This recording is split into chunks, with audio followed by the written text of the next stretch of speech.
Hello students, कैसे हैं आप सब। I hope all are doing well. तो चलिए आज जो है हम अपनी बेसिक इंडियन ज्योग्राफी की जो सीरीज है we are proceeding on it and today is our lecture number 16 in which we are going to discuss Indian plains and Deccan plateau. This lecture is for you is presented by me myself Archi Sahni.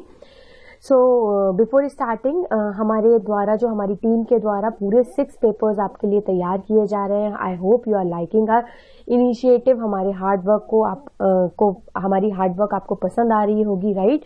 तो आपके MPPSC में 6 main subject होते हैं जो कि सारे qualify करना जो है मैंडेटरी होता है और इन टोटल आपको 1575 से ही आपका जो है जो इवेल्युएशन किया जाता है।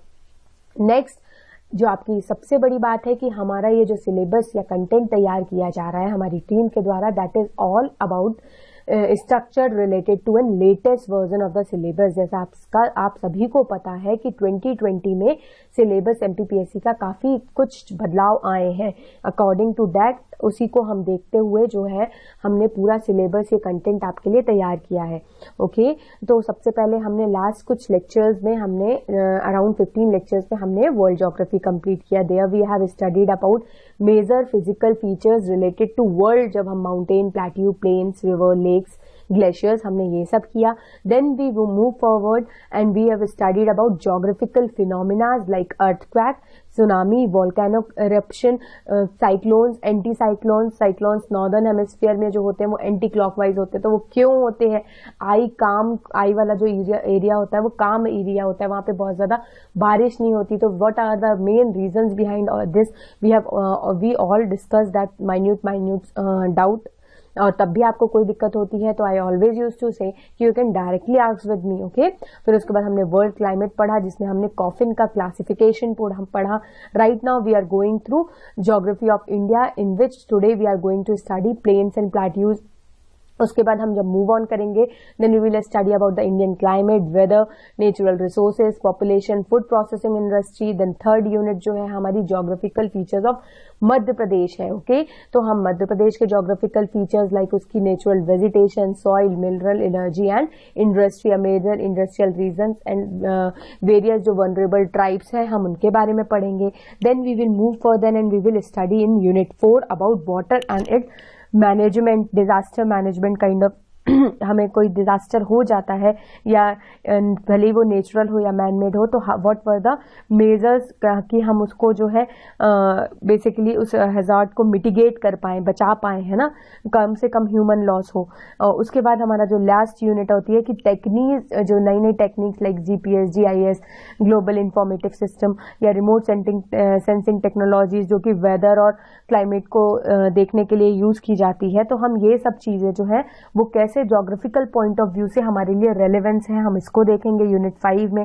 Then we will move further and here this is about my short intro, you can read it out. या अब हमारी टीम के द्वारा जो है डिफरेंट काइंड ऑफ सिलेबस या कोर्सेज रन किए जा रहे हैं। राइट नाउ हम जो है बेसिकली मेन फोकस हमारा MPPSC mains and MPPSC prelims में है, ठीक है। उसके बाद हमारे पास एमपीपीएससी की मेंस की टेस्ट सीरीज और प्रीलिम्स की भी टेस्ट सीरीज है। If you are liking to enhance your answers writing test, आपको टेस्टिंग करनी है तो यू कैन डायरेक्टली हम ये कोर्स को अवेल कर सकते हैं जिसके थ्रू हमारी टीम के द्वारा आपके क्वेश्चन आंसर्स जो है चेक किए जाते हैं, आपकी फ्लॉज बताए जाते हैं। और एट लास्ट अगर आपको वीडियो कंटेंट नहीं चाहिए, you just wanted hard material, मतलब आपको जो है कॉपी, मतलब जो सॉफ्ट कॉपीज या हार्ड कॉपीज की अवेलेबिलिटी चाहिए, तो इसके लिए हमारे सारे नोट्स भी अवेलेबल हैं आपके लिए, ठीक है। और फॉर एक्स्ट्रा बेनिफिट, अगर आपको एक्स्ट्रा बेनिफिट चाहिए तो आप you can directly use my referral code. यहाँ पे आपको 10 to 20% जो है एक्स्ट्रा डिस्काउंट मिल जाएगा। You can directly visit our website straight0.in और उसके बाद for more queries you can contact on this number. So let's start with today's lecture, students. या तो हमने लास्ट क्लास में यही पढ़ा था कि बेसिकली हमारा जो इंडियन जो पूरा फिजिकल डिवीजन है, फिजियोग्राफिक डिवीजन ऑफ इंडिया है, they are mainly divided into 6 categories, right. सबसे पहले हमने लास्ट क्लास में बहुत अच्छे से माउंटेन, उसमें भी trans mountain, inner mountains, Himalayas और फिर शिवालिक्स, हमने ये सब कंप्लीट किया है। Right now in today's lecture we will study about plains, हम प्लेन्स के बारे में पढ़ने वाले हैं। फिर उसके बाद हम प्लेट्यू, डेजर्ट, कोस्टल रीजन और island like Andaman Nicobar island जो है टेक्टोनिक फॉर्मेशन है। और जब हम लक्षद्वीप आइलैंड की बात करेंगे which is situated at Arabian sea, तो ये कोरल आइलैंड है। तो ये कोरल्स क्या होते हैं, टेक्टोनिक जो माउंटेन टेक्टोनिक रेंजेस या टेक्टोनिक आइलैंड फॉर्मेशन कैसे होता है। तो we will go all these basic, okay. तो from today's we are going to study natural जो हमारे नॉर्थ इंडियन प्लेन्स हैं उसको। तो बेसिकली नॉर्थ इंडियन प्लेन्स या प्लेन्स जो है हमने लास्ट मतलब स्टार्टिंग में भी पढ़ रखा है कि प्लेन्स कब बनते हैं, या तो वो बनेंगे इरोजनल फीचर के द्वारा या तो बनेंगे आपके डिपोजिशनल फीचर के द्वारा। इरोजन मतलब कि कोई भी विंड हो, कोई भी आपका मतलब जो एजेंट है, इरोजनल एजेंट या डिपोजिशनल एजेंट है, चाहे वो विंड हो, वाटर हो, साइक्लोन है, उसके द्वारा जो है पूरी मिट्टी या पूरा जो outer most layer of the soil है उसको ले जाया जा रहा हो, तो उस वजह से वो पूरी जो एरिया हो जाता है वो प्लेन हो जाता है, तो वो इरोड हो गया वहां से मटेरियल, और कहीं ना कहीं जाके ये मटेरियल डिपॉजिट भी होता है, तो वो हमारा डिपोजिशनल प्लेन हो जाता है। और यहाँ पे जब हम नॉर्थ इंडियन प्लेन की बात करेंगे तो ज्यादातर आपको जो है मोस्टली आपको डिपोजिशनल फीचर मिलेगा, क्योंकि जैसे आप यहाँ पे देखेंगे तो यहाँ ये जो है हमारा पूरा क्या बोलते हैं माउंटेन रेंजेस है जहां से रिवर्स ओरिजिनेट होती है, like Ganga, okay, Gangotri glacier से। उसके बाद यहाँ पे ब्रह्मपुत्र जो हो गया हमारा, उसके बाद इंडस भी हमारी यहीं से होती है। तो इस वजह से क्या होता है कि यहाँ जब ये पूरा इतना एरिया माउंटेनियस रीजन को जो फॉलो करते हुए रिवर आती है तो इसके पास बहुत ज्यादा सिल्ट एंड एल्यूवियल डिपॉजिट इसी की फ्लो में भी रहता है, और जब ये प्लेन में आ जाती है तो उसकी वजह से यहाँ पे प्लेन में डिपॉजिट करने लगती है। और ये मतलब इसकी जो नॉर्दर्न पार्ट ऑफ द मतलब हाइट में जो है रिवर इरोड भी कर रही है और उसको नीचे आके प्लेन में आपको डिपॉजिट भी कर रही है। तो मोस्टली आपके नॉर्दर्न इंडियन प्लेन जो है वो depositional features of the river की वजह से, वो भी रिवर्स कौन सी, गंगा, ब्रह्मपुत्र और थोड़ा बहुत इंडस, ठीक है। तो अराउंड ये 2400 किलोमीटर्स का लॉन्ग और इसकी विथ अराउंड 240 किलोमीटर्स की है। ये 3 सेक्शंस में डिवाइड होता है, लाइक पंजाब प्लेन जहां पे इंडस और मेनली इंडस की ट्रिब्यूटरीज रावी जैसे कि रावी, ब्यास, सतलज, इस टाइप की जो ट्रिब्यूटरीज है उनके द्वारा जो प्लेन बनाया जाता है ना, फिर गंगा प्लेन और ब्रह्मपुत्र प्लेन। तो ये हमारा बेसिकली 3 एरियाज जो है ये डिवाइड हो जाते हैं। तो ये 3 एरियाज, ये हो गया हमारा पंजाब प्लेन, यहाँ तक पूरा गंगा होती है, यहाँ से गंगा जब हम स्टार्ट करते हैं तो गंगोत्री ग्लेशियर से पूरा यहाँ तक कोसी तक, ठीक है। फिर ये पूरा जो है ये आपका यहाँ पे ब्रह्मपुत्र वाला रीजन आ जाता है। तो Punjab plain form by the Indus and its tributaries with major portion of this plain in Pakistan. तो ऐसा ही प्लेन पाकिस्तान वाले एरिया में पड़ता है, but that don't comes under our Indian geography, तो हम उसको कवर नहीं करने वाले हैं, हम पंजाब प्लेन तक ही सीमित रहेंगे। नेक्स्ट गंगा प्लेन जो होता है between Ghaggar to Teesta river, sorry Kosi तो बिहार का शोक, तो ये मिड में बहती है, ठीक है। तो घग्गर से जो तीस्ता रिवर तक है वो आपका गंगा प्लेन कहलाता है। बेसिकली कौन कौन सी सिटीज को कवर करता है या स्टेट को कवर करता है, तो ये हरियाणा, दिल्ली, यूपी, बिहार, झारखंड और वेस्ट बंगाल को जो है ये पूरा गंगेटिक प्लेन जो है कवर करता है। उसके बाद यहाँ से आपकी तीस्ता रिवर होती है और दिहांग तक जो है उसको रिवर जो है पूरा ब्रह्मपुत्र प्लेन कवर करता है। और मोस्टली ये पूरा जो एरिया है वो आपका अरुणाचल प्रदेश और असम का पार्ट आ जाता है, क्योंकि उसके और ऊपर जाएंगे तो आपको हिली टेराइन मिलेगा, ठीक है। उसके बाद हम सबसे पहले बात करते हैं कि कुछ सब डिविजनल होते हैं, आपने बहुत बचपन में सुना होगा बाभर, खादर, है ना, ये हमारी नई जलोढ़ या पुरानी जलोढ़ मिट्टी होती है, ठीक है। तो बेसिकली ये भाबर और खादर जो होता है ये होता क्या है, ये तराई जो होता है ये क्या होता है। तो सबसे पहले तो हम ये इस मैप से के थ्रू समझते हैं। बेसिकली क्या हुआ कि कोई भी रिवर जो है ओरिजिनेट कहाँ से वो हुई, वो हमारी हुई हिमालय से, ठीक है।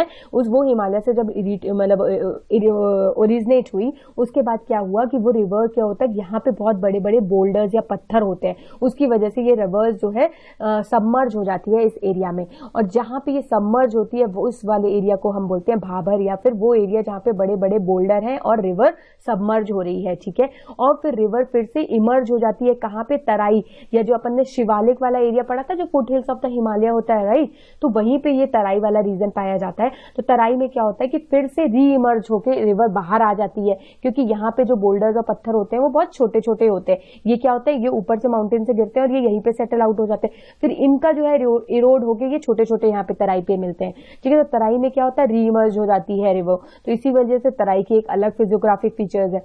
उसके बाद हम बात करते हैं भाबर की। तो बेसिकली जो एलुवियल डिपॉजिट जो बहुत पुराने टाइम पे जो रिवर ने किया था, लेकिन अब धीरे धीरे जो है वो एलुवियल प्लेन्स जो है या एलुवियल डिपॉजिट है वो बहुत ज्यादा पुराना हो चुका है। तो ओल्ड एलुवियल प्लेन्स को या ओल्ड एलुवियल सॉइल को हम क्या बोलते हैं, भांगर बोलते हैं।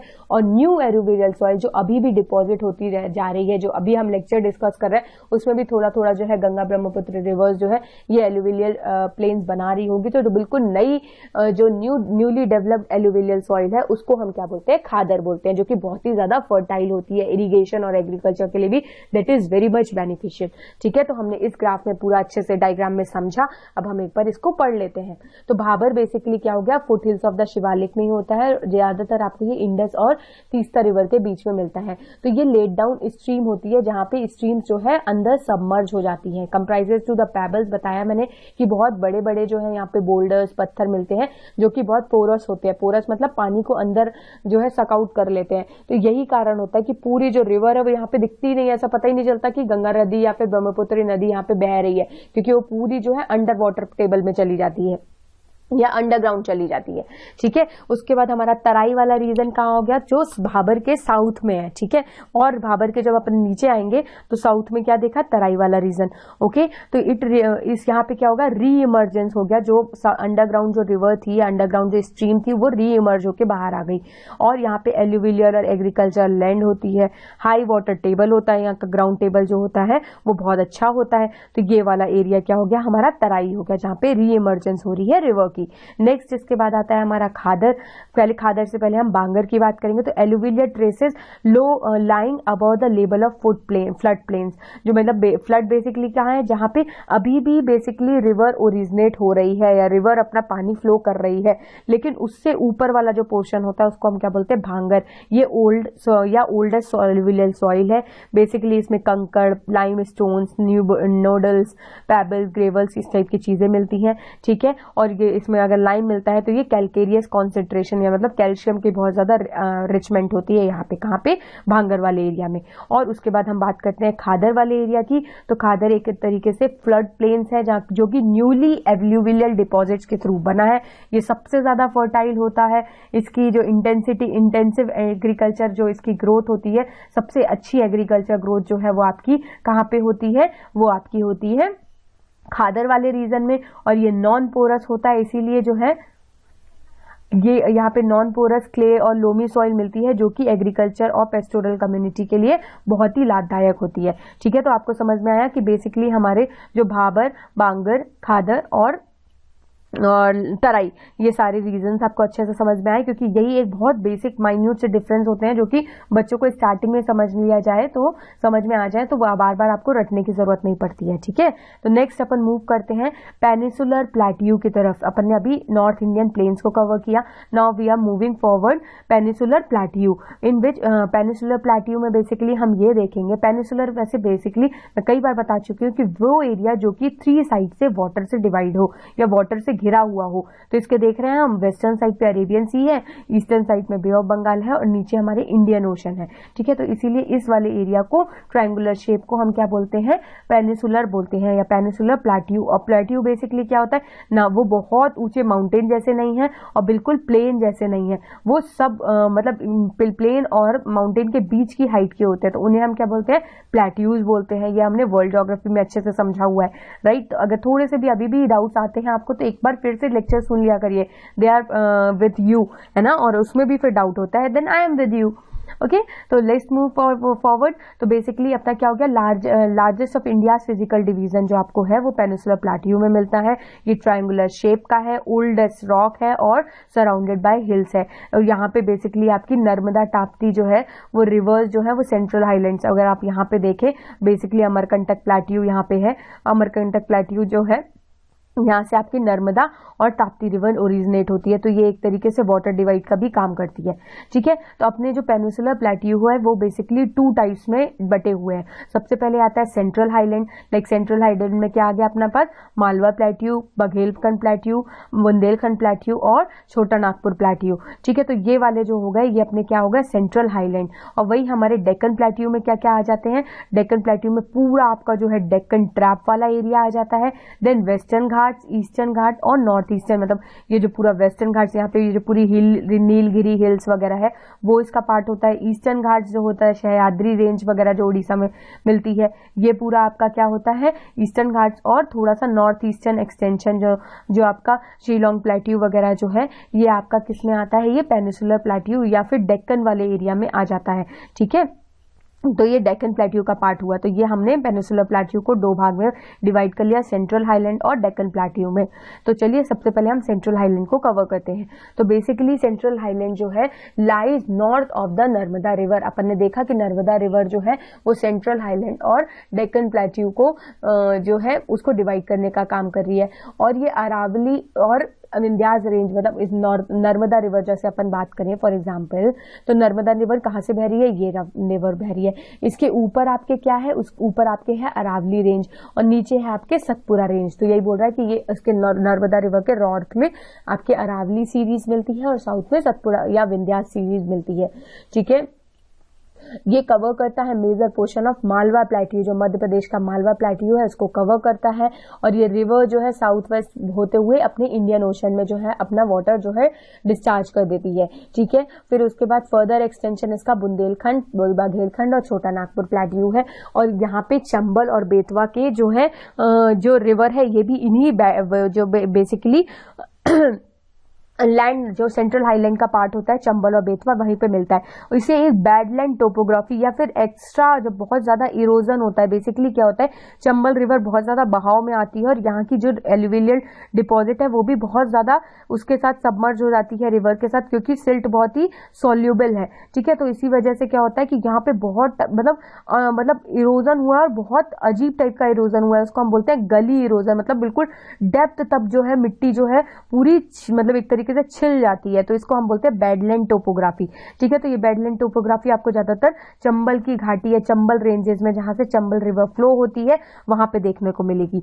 नेक्स्ट, तो ये Malwa plateau, Baghelkhand plateau, Bundelkhand plateau और छोटा नागपुर प्लेट्यू आपको समझ में आ गया होगा सेंट्रल हाईलैंड के। तो हम कुछ थोड़ा सा इसकी और प्रॉपर्टीज देख लेते हैं कि बेसिकली मालवा प्लेट्यू जो है आपका मध्य प्रदेश में लाई करता है अरावली और विंध्या रेंज के बीच में।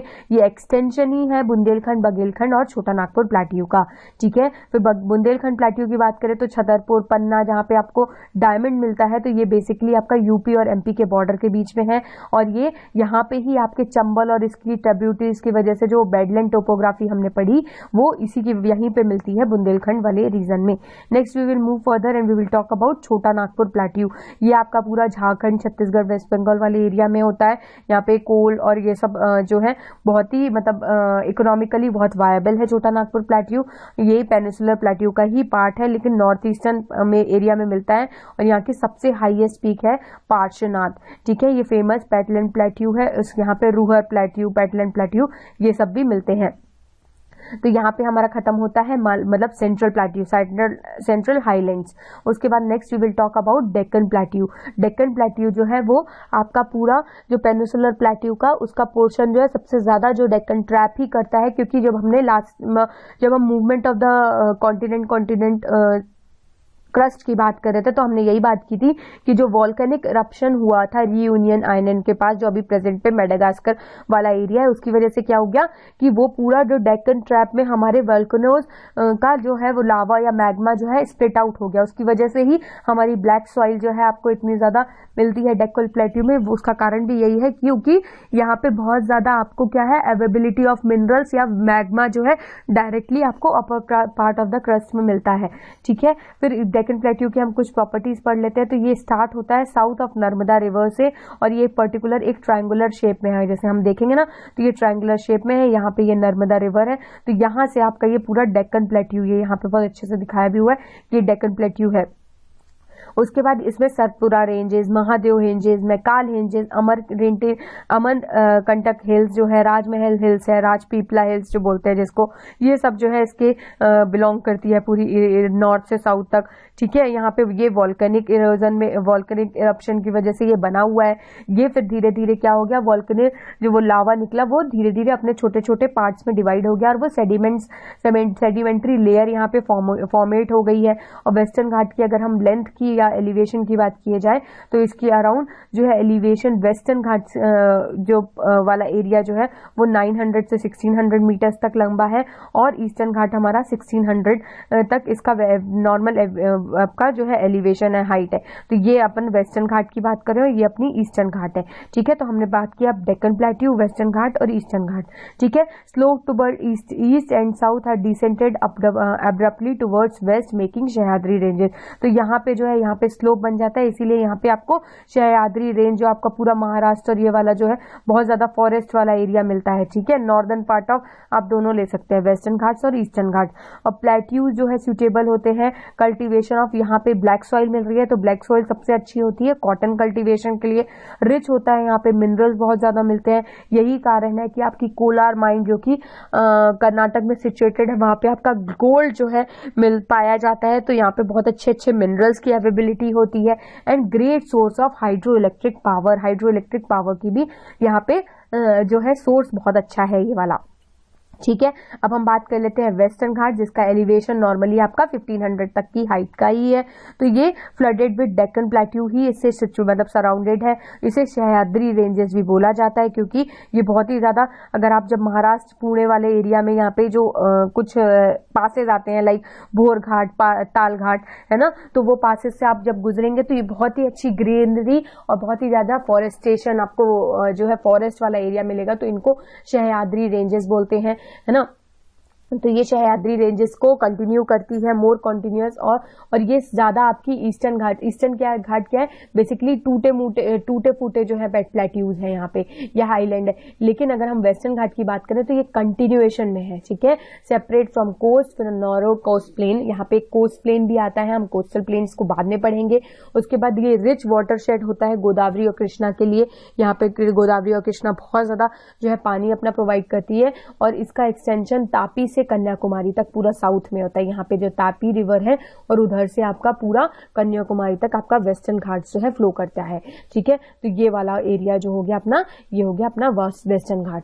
नेक्स्ट हम उसके बाद बात कर लेते हैं कि ये वेस्टर्न घाट में हमारे कुछ पासेस भी हैं। हमने ये नॉर्दर्न हिमालय की में भी बातें की थी कि जब कोई भी माउंटेन रेंजेस होंगे तो उसमें एक जगह से दूसरी जगह जाने के लिए हमें पासेस या फिर जो मतलब चेन रेंजेस होंगी उसमें जो अगर कुछ कट होगा, डिवाइड होगा तो हमें उसके थ्रू जाना पड़ेगा, राइट। तो इन्हीं को हम पासेस बोलते हैं, है ना। तो तालघाट पास बेसिकली आपको मुंबई से कोलकाता वाला जो एरिया है, अगर तालघाट यहाँ से अगर ये जो आपको समझ में आ रहा होगा तो ये जो होता है तालघाट पार्ट होता है कि मुंबई से अपन जो है कोलकाता या पुणे साइड जो जाते हैं उसको हम बोलते हैं तालघाट। ठीक है, और मुंबई से चेन्नई तरफ जब जाते हैं उसको बोलते हैं हम भोरघाट पार्ट। तो यहाँ पे जो आपका पास दिख रहा है दिस इज भोरघाट। ठीक है, और यहाँ नीचे हमारे पास यहाँ पे मिलता है नीलगिरी हिल्स में पालघाट जो कि कोची और चेन्नई को एक जगह से दूसरी जगह कनेक्टिविटी प्रोवाइड करता है, राइट। तो ये हो गए हमारे तीनों पासेस, तालघाट, भोरघाट एंड पालघाट।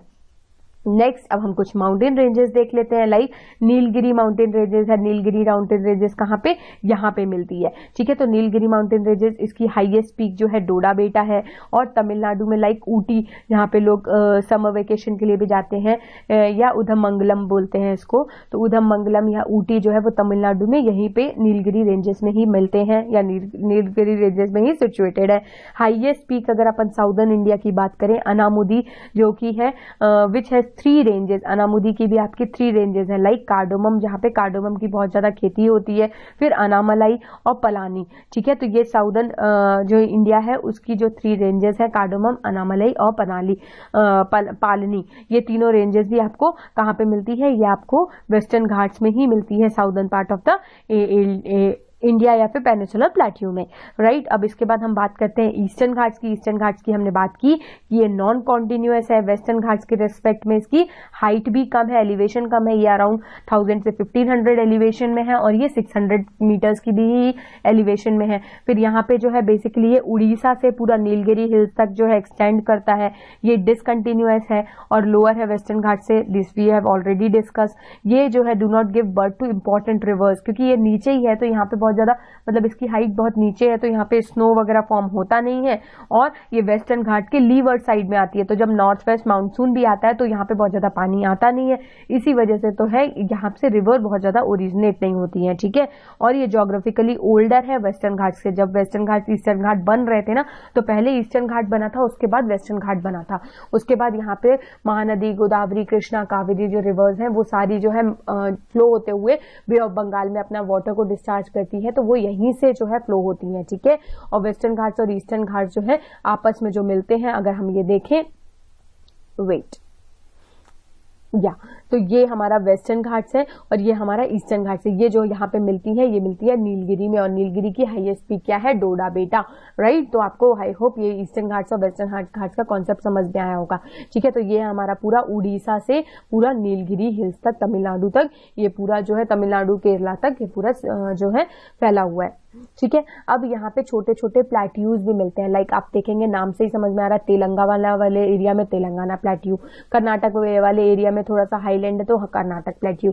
तो बेसिकली ये डेक्कन प्लेट्यू के ही पार्ट है और ये नॉर्थ रिवर ऑफ कृष्णा में जो है तेलंगाना प्लेट्यू सिचुएटेड है, ठीक है। और ऐसी कर्नाटक प्लेट्यू जो है बाबा बुदन हिल्स में सिचुएटेड है, जो कि डेक्कन लावा या डेक्कन प्लेट्यू का ही पार्ट है। और यहाँ पे बहुत ज्यादा आयरन ओर्स या मिनरल की अवेलेबिलिटी बहुत ज्यादा है। फिर उसके बाद आता है हमारा दंडकारण्य प्लेट्यू, इसे हम नेक्सलाइट एरिया भी बोलते हैं। यहाँ पे बहुत ज्यादा नेक्सलाइट जो है एक्टिविटीज होती रहती है। प्रेजेंट में छत्तीसगढ़ और उड़ीसा वाला जो ये पूरा दंडकारण्य क्षेत्र है, वहां का ये प्लेट्यू है। ये कॉन्टिन्यूअस इग्निशियस और मेटामॉर्फिक रॉक्स इसमें मिलती है, मतलब डायरेक्टली जो आपका बोलना चाहिए कि मैग्मा अगर आपके जो है outer most layer of the earth में आ जाता है और वही सॉलिडिफाई हो जाता है, तो उसको हम क्या बोलते हैं, इग्निशियस।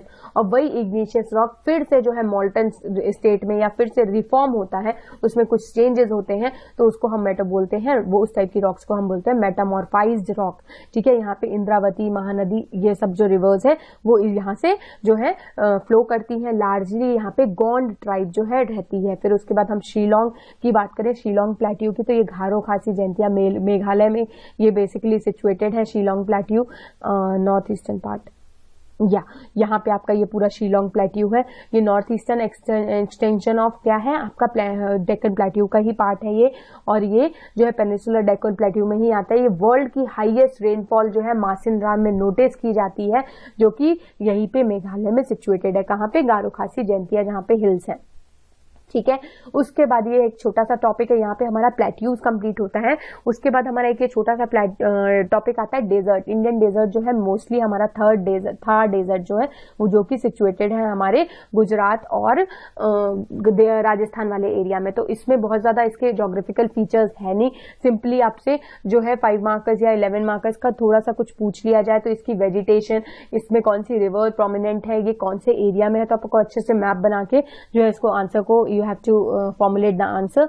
तो बेसिकली ये कहाँ से ओरिजिनेट या इसकी वेस्टर्न मार्जिन कहाँ से निकल रही है, ये आपकी ये मैप में ही दिख रहा है कि ये अरावली इसका वेस्ट, मतलब पूरा अरावली से ये सिचुएटेड है, ठीक है। उसके बाद अगर हम देखें तो यहीं पे एक जो है अरावली रेंजेस से ही एक रिवर निकलती है, दैट इज लूनी रिवर, ठीक है। तो लूनी रिवर जो है बहुत प्रोमिनेंट रिवर है आपकी great desert, Indian great desert की। बाकी यहाँ पे कैक्टस जो है, कैक्टस टाइप के या फिर बोलना चाहिए वैक्सी लीव्स और spine type of leaves type के आपको प्लांटेशन या वेजिटेशन मिलता है। क्यों, क्योंकि ताकि वाटर जो है कम रिटार्ड हो पाए, है ना। इस वजह से जो है आपकी वाटर डेजर्ट में वैसी मॉइस्चर क्वांटिटी ऑफ सॉइल जो है वो कम होती है सॉइल में।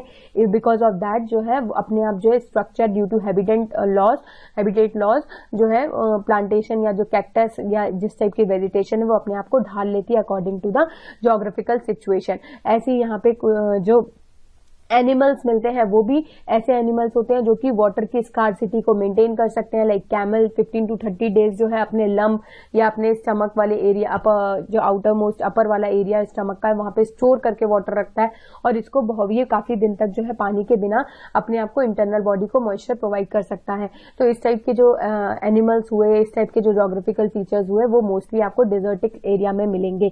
ठीक है, और यहाँ की सॉइल भी बहुत ही ज्यादा इनफर्टाइल होती है क्योंकि यहाँ पे पानी का मॉइस्चर होता नहीं है, तो सॉइल की होल्डिंग कैपेसिटी कम हो जाती है, तो इरिगेशन भी बहुत ज्यादा प्रोमिनेंट नहीं होता।